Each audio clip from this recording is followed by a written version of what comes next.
Every Sunday, I wait for an anime called Wistoria Wand and Sword. Now, I really didn't think much of it. I thought it was just gonna be your typical magic school anime type of thing, but it completely changed up. The fight scenes are amazing. The animation is great. The character, you just can't help but root for him. It's like your magic school Asta versus, you know, in Black Clover, it's the Magic Knights. Here, it's Will Surfort, who is, I'm assuming, it kind of hints at it that he has like the blood of the dwarves, which explains why he has no magic, and he just wants to make his way up the tower to be with the love of his life, Elfaria, I think is her name. They are called the Mugiwara, the people who are like the upper echelon of mages. They're like freaking amazing. Now the challenge for Will is he has no magic. He's just a warrior. Why would the Mugiwara, who are supposedly the top of the mages, accept a warrior who has no magic? That's the whole premise. Regardless of that, Will strives his damn best to be able to reach the top.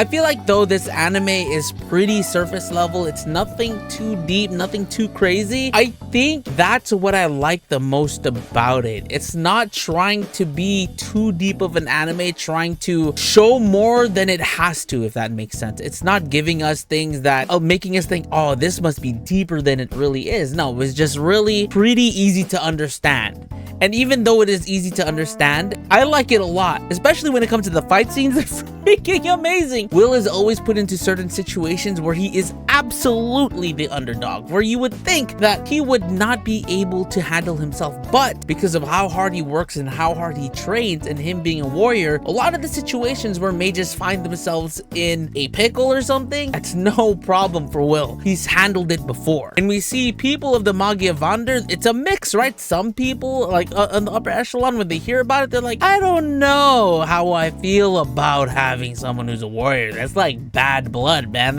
He doesn't belong here. But others are like, you know what? He's gonna be useful though. I kind of want him here. It sounds very interesting. Now, I know there is at least a lot more to Wistoria Wand and Sword than what we're getting here. And that's why I feel like, oh, it's pretty easy to understand. Nothing too crazy. We don't have to look too deep into much of the lore, which I'm sure there's going to be so much more to expand on the series. I'm not too sure. I think there's a manga on this. It kind of gives you a twist of like, you mostly see a lot of people kind of still cheer for Will. First they hate him, now they cheer for him. No, everyone hates Will, and he doesn't give a f, because he's like, you know what, I have a goal in mind, and these people are not going to stop me. I'm going to get what I want. And that's why I like Will. I think he's just like one of the best protagonists of this season. It's just like, even though we see Will being the person who is helping people out, saving people, and showing that he is worthy of people's praise, people still hate him just because he has no magic.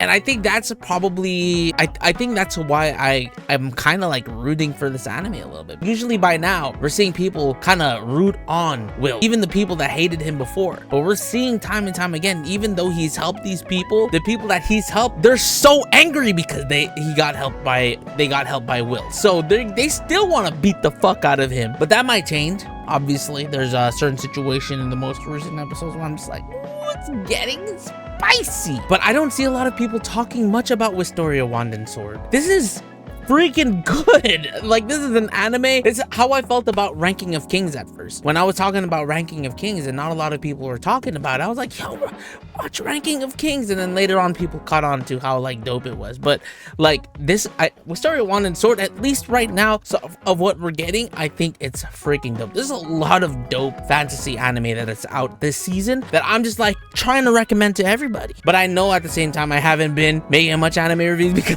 I've been out and about. I've been busy. I've been grinding. You guys already know. You guys forgive me, right? Nonetheless, guys, watch Wistoria Wand and Sword. I promise you're gonna be like, oh, check out my last video if you guys haven't seen it already, where I eat Luffy's meat.